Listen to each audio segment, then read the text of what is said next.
Hello, I'm Fritjof Capra, and this is a recording of an interview with Daniela Brighi. I will read Daniela's questions and then answer them.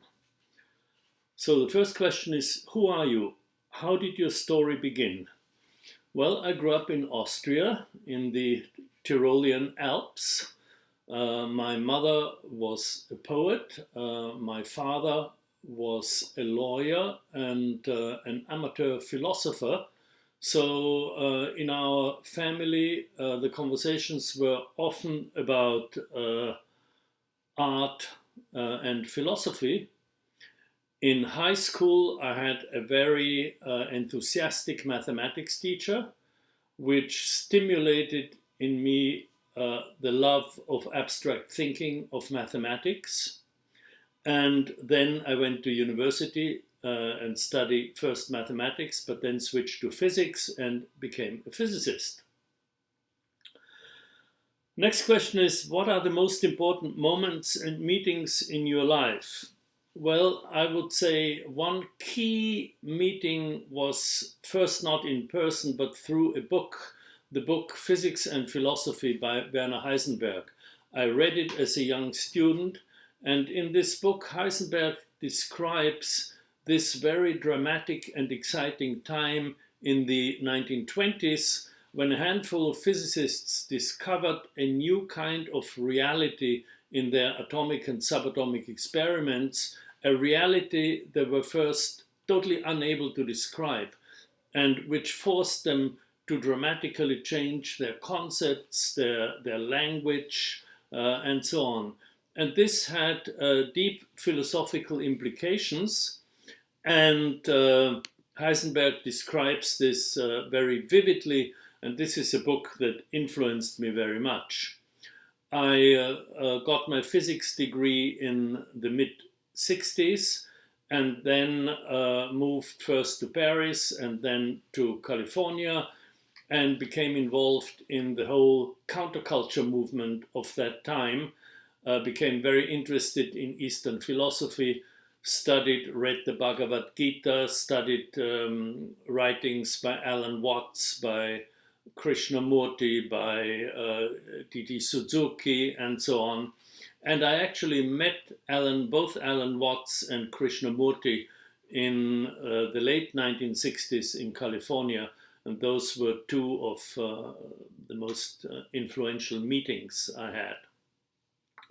Which people influenced you most in your life?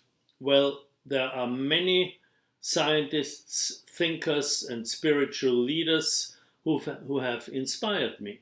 You see, my main contribution in my work has been to interconnect people and ideas. So I met many people who had a strong influence on me. I will refer to my notes here.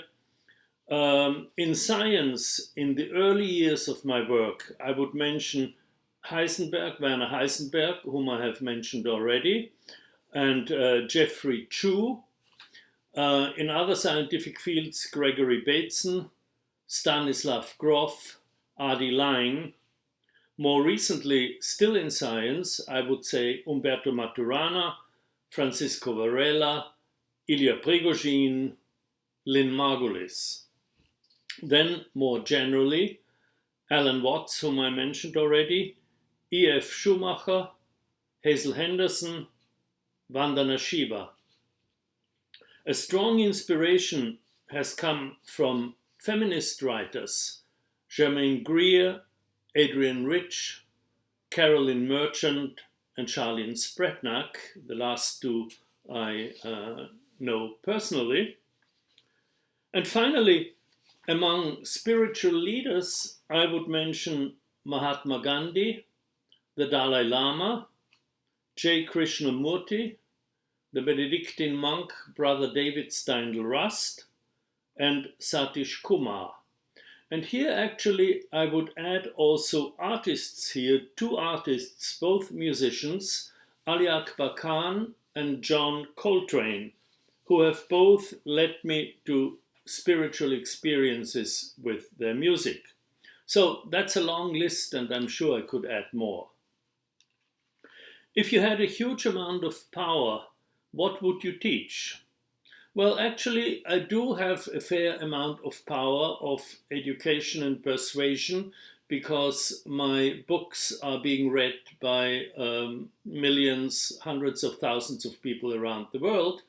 And what I teach now is an online course based on a textbook that I recently wrote together with Pierluigi Luisi, a professor of biochemistry in Rome.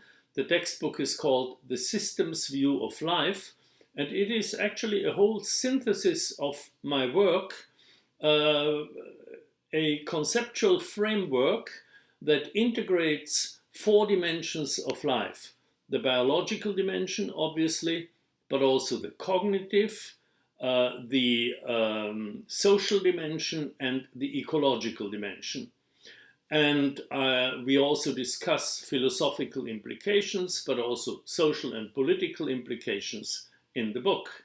And I teach the material of this book now in an online course. It's called Capra Course, and it consists of 12 lectures being offered one lecture a week for 12 weeks. And it also includes a discussion forum in which I participate every day of the course. I've taught the course now 5 times. Currently, I'm teaching the 6th edition of the course. And we have an alumni network of Capra Course alumni of about 800 people around the world. I'm fully engaged in this process and enjoy it tremendously. How would you like to be remembered? Well, as a scientist and a systemic thinker who interconnected people and ideas. And I should also mention one aspect of my work which is perhaps less well known, and that is my work on the science of Leonardo da Vinci. I studied Leonardo's famous notebooks for 10 years, and I wrote 2 books about his science. The first is called The Science of Leonardo. The second one is called Learning from Leonardo. And I discuss there his unique synthesis of art, science, and design. I present Leonardo da Vinci as a systemic thinker, an ecologist, and as an eco-designer whose work is very relevant to our time. Find the memory of a moment in which you felt a real emotion of beauty. Could you describe that emotion? Tell us the story of that moment. Well, I have had many experiences, strong experiences of beauty in the Mediterranean, in the Tyrolean Alps where I grew up, at the sight of beautiful human beings, of beautiful statues of Indian gods and goddesses, and there are many other examples, listening to the music of Miles Davis, for example, or of John Coltrane, Ali Akbar Khan. These were strong experiences of beauty. And when I think of these moments, what stands out is a mix of emotions: excitement, joy, passion, but also gratitude and a sense of awe, sometimes to the extent that these emotions took my breath away. What is beauty for you? Could you define it in your own words? Well, I thought a lot about this in my work about Leonardo da Vinci. He was known for the beauty of his paintings, of his faces of angels and other people, and so on. And he himself associated the experience of beauty in the mind of the viewer with an experience of proportion and harmony. And he also compared that visual experience with the beauty of a musical composition. Here's what he wrote: "The beautiful proportions of an angelic face in painting produce a harmonious concord which reaches the eye simultaneously, just as a chord in music affects the ear." So my studies of Leonardo's art and science confirmed an intuition I had before. of beauty as an experience of proportion and harmony, both in space and in time. Thank you.